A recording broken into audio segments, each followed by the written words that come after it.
Hey everyone, welcome to Resilience Unravelled. This podcast is the result of my fascination with subjects like resilience, accountability, burnout, life fulfillment and other life and work-based performance issues, as well as many of the other obsessions I bump into in my life. I spend my time working with highly successful teams, people and organisations, and this podcast introduces their remarkable stories and expertise, as well as my own synthesis of the key issues, strategies, tips, tools and resources to thrive in life. If you find this podcast useful, why not go over to our site qedod.com. If you'd like some resources on how to manage and beat burnout, head to qedod.com/burnout2019 for some goodies. Stay tuned to the end to find out details of how to order a free ebook. Enjoy the podcast. So today I want to talk about perfectionism. And it's entirely possible that perfectionists aren't listening to this podcast. After all, it's a podcast. It's not the BBC. It's not perfect. It doesn't have perfect production values. It doesn't have a perfect host. There may be ums, ahs, pauses on the line which are already going to frustrate perfectionists. And therefore sometimes what we need to do is understand that if perfectionists aren't listening to this is a guide for other people who are dealing with perfectionists. Perfectionism is a thing that's often described in behavioural psychology as something about someone being not okay, and in order to be loved they have to actually minimise risk by just being perfect all the time, by never making a mistake, never getting things wrong. And of course actually that's the thinking that things need to be perfect rather than actually something being perfect. And that's actually one of the challenges of perfectionism. This idea that the need to be perfect often actually generates a non-perfect result, or even more significantly in a work setting, no result at all. Because perfectionists are famous for procrastination. Because actually if you can't do it perfectly, well, why bother? And I think one of the challenges in management terms is this idea that what's good enough has to be established with a perfectionist. What does perfect look like from the point of view of someone else? What does, for example, what's the time required to do something? And if you're saying it's 10 minutes and they're saying it's 3 hours, then there's a conversation there about actually, well, you know, are you over-engineering the product? Are you over-engineering the ideals of a relationship because your expectations are are being perfect? Perfectionism drives also this idea that satisfaction is temporary, because actually you can always do it better, you can always improve, you can always be, what you did was never good enough. And sometimes that's true, but sometimes that's actually, that translates to other people because it means that they can never be perfect, they can never be satisfying, what they produce can never be good enough. And that means perfectionists are very difficult to be around. I remember knowing someone for whom I used to do hoovering from time to time. Let's say it was a less of a work relationship, and I remember the joy of being able to do the hoovering and go around the house cleaning and such like, and then that person going around after me and doing it again properly.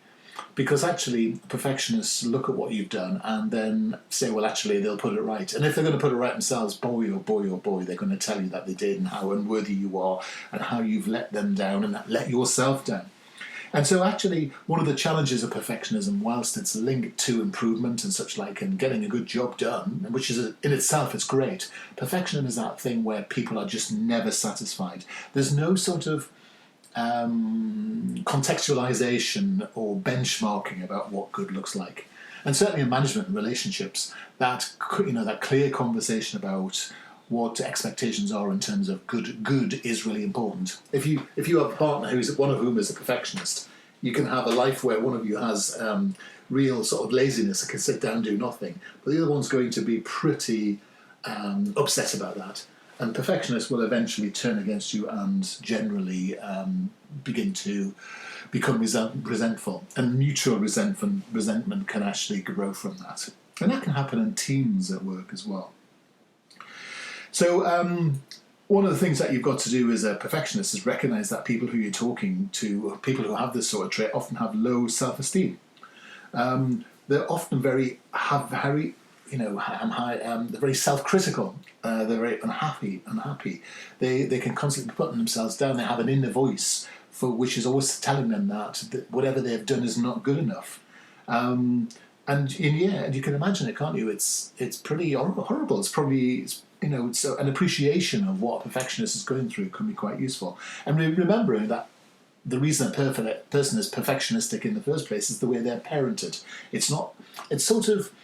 It wasn't their fault to start with, but it is their fault when they don't build the self-awareness to be able to say, I'm going to take and make choices about how I'm going to be in the future. This idea that you have realistic expectations based on the fact that no one in the world can get it right. Remember that perfectionistic people can be always exhausted and anxious, and that actually can drive a lack of clarity and focus, too much cortisol in the system, too much stress, and we can link this with the shame of basically, not getting it right. And imagine that, every single day you wake up and you're unhappy because fundamentally you can never be, or you can never do what you really want to achieve that day. So you can often find that perfectionists can get really sort of stressed about tiny mistakes, and they actually get to this situation where they are anxious all the time, and then they have to work harder and harder and harder to achieve a very simple result, because the sort of negative spiral of stress and perfectionism and anxiety starts to feed into each other. It often leads to greater defensiveness, because obviously as you're pushing people away because you hold them against a higher value than perhaps is necessary, then loneliness can feed in, anxiety, stress, lack of sleep, the classic considerations for burnout. And there's definitely a correlation that I've seen in all the literature between sort of perfectionism and burnout. And it's something to really think about, especially when there's not a balance in the way that someone's getting feedback about life and such like. And also having people pushed away, becoming overly defensive, not being able to take other people's suggestions because obviously they're not good enough. Is a challenge. There's that thing about a perfectionist when they'll say things like, "You don't care as much as me. I'm more passionate than you. How could you possibly understand? You don't get it. This is really, really important for me." And they're talking about the washing up, and it's like, well, hang on a second. We need to get some context. I know that's a trivial example, but it comes to life and work in particular, where you've got people who are putting unnecessary effort and focus and time into sort of things that are trivial and don't actually produce the outcome that you're looking to get. And the irony is that they waste time again, pursuing a perfectionist dream of one detail, and yet the whole project is crashing and burning around their ears because they're losing sight of that big picture. And so, basically what we have to think about is not being good enough, procrastination, having a fear of failure, being overly judgmental, pushing people away. It's not great. So the first thing, of course, is to help perfectionists help themselves. And the first thing is to use the word "that's perfect" on a more regular basis. So you're almost reconditioning people. So when they do a job that's okay, you say, "That's perfect, thank you very much." And I know that sounds quite peculiar, but it's a very simple fix, because someone's looking for that approbation and looking for those sorts of words. And don't worry, perfectionists, they'll tell you perfectionists and they'll be proud of it, so you'll have no problem spotting them. You can also sit down and actually point out the madness of perfectionists to someone by using something like an ABCDE, like a CBT, cognitive behavioural therapy technique, where you can look at someone and understand the values or drivers behind a particular behaviour, and get them to sort of dispute with themselves some of those values and drivers, and the degree to which a detail can get in the way of the big picture outcome. And people can slowly start to understand that, because actually what you're doing here is managing that inner voice that the person has that says you're not good enough if you're not perfect, by saying you are good enough if you're okay. And that takes some time to reconditioning. And I recognise that actually sometimes people who are perfectionists need stronger help. But obviously as managers we can do something to sort of help us. And of course when you're dealing with partners, please don't laugh at them and tell them they're wrong to be perfectionists. What you have to do is to make sure that they aren't inflicting on everybody else, recognising that perfectionists can be lovely people. But one of the challenges they have when they're parents sometimes is they create a situation for children where the child can never meet their expectations, and the perfectionist parent can do all the work for the child. So you actually develop children who can't cope because the perfectionist parent has knocked their self-esteem and done everything for them. So you need to have a think about that.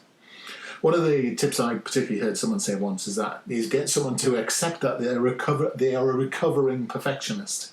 Because actually, when you point out to some of this thinking, some of these behaviours to perfectionists, they get it. I mean, they know it. And actually just being able to sit down and talk to somebody else about it is really useful. Because perfectionists get the madness. Remember, they're not happy. And so some people from, at a deeper sort of level are desperate to find a way out. And a manager who can coach and can get someone to reflect and to think about these things and get that perfectionist to do the work, they can sort of harness the perfectionistic thinking to actually produce a less perfect outcome. And as I say, when you're delegating or coaching people in terms of work, be very conscious of that, how much volume you give someone. Remember that they're going to allocate too much time. They're going to see that the quality standard is very, very high. And so being very clear about how much you have to do, how long you have to do it, and what good enough looks like is really, really key to people.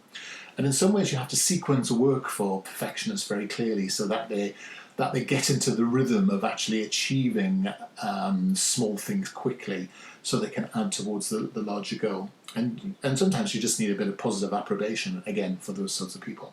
Remember, the good workers, at the heart, having a perfectionist in the team that's someone has acceptable level of perfectionism means you've got someone who's going to be, have care and passion for quality and getting a good job done. They're going to finish things off. And for some people, if you're very creative and ideas driven, working with a perfectionist can be great, who will actually make that thing you've invented come to life. So they have their place. So basically, one of the things you have to think about is this being good enough mindset. Be really, really clear about your expectations. Be really, really clear about the fact that someone's doing work because the meaning is to do something that's good enough and achieve a wider outcome rather than their own narrow definition of perfectionism.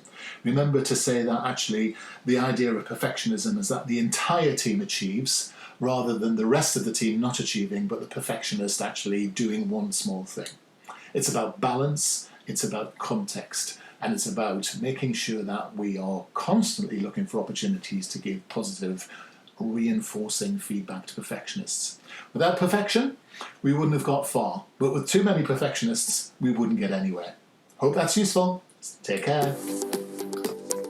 Thanks for listening today. You can go to our site qedod.com/podcasts and subscribe to hear other titles in our series. Or you can contact us at info@qedod.com to hear and find out more about tough love, leadership, accountability, resilience and burnout.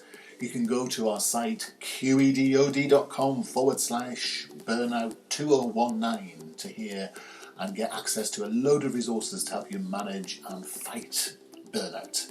And you can go to qedod.com/free ebook to hear more about the fundamentals of resilience. Until the next episode, keep on thriving.